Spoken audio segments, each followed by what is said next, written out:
Hey guys, this is 97 Lego Maniac. Be sure to check out my other social media accounts and my Patreon. Links are down below.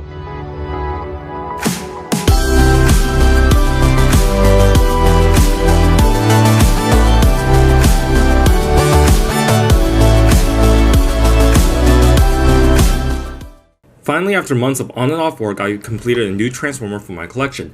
After the success of my last night video incorporating custom minifigures with the Transformer build and later continuing the trend with Hot Rod and Bumblebee, I thought about building Barricade and make Frenzy to go with my Bumblebee build.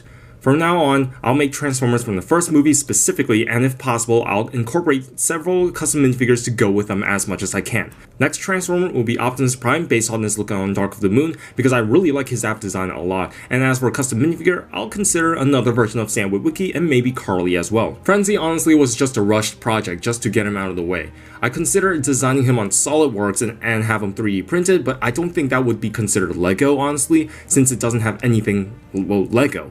Instead, I thought about using some droid arms and lever pieces and modify them instead so it can still technically count as Lego.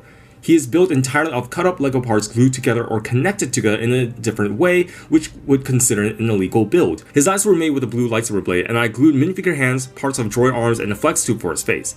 He has a very simple articulation and unfortunately is taller than Sam, but that's the best I could do.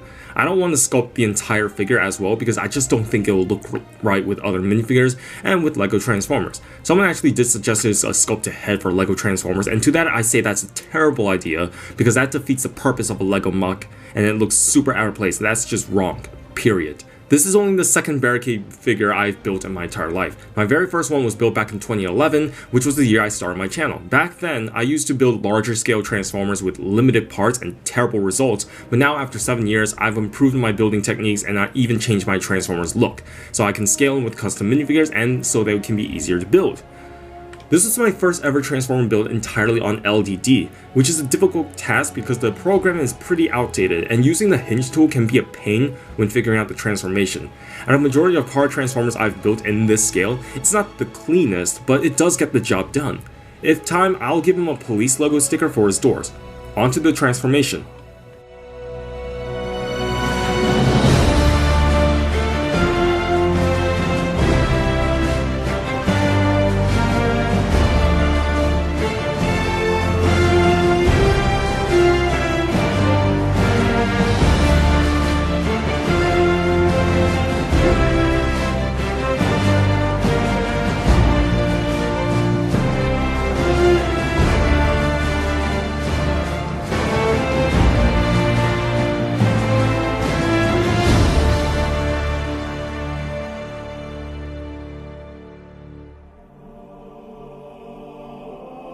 The robot mode is very sleek and quite stable. That is because the entire roof folds onto his leg like the Transformers Prime Viacom toy.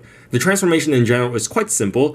Out of all the car Transformers I've made, he is supposed to be a bit taller than Bumblebee, so the scale works very well. He is fully articulated thanks to my Mixel ball joints.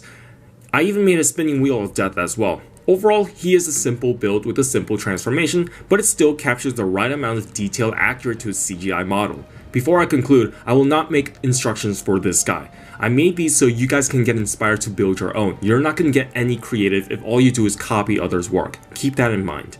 That is all, and for my next Transformer, I have Optimus Prime, who I actually just finished, and all I need to do is order the correct colors for certain parts. After that, my next build will be Brawl, since I never made a second version of Brawl ever in my life, and I love his design a lot. Up next will be Autobot Jazz, and on to a new Decepticon, which will most likely be Bone Crusher. Stay tuned for my upcoming Avengers figures and anime customs. Thanks for watching, and I'll see you guys later.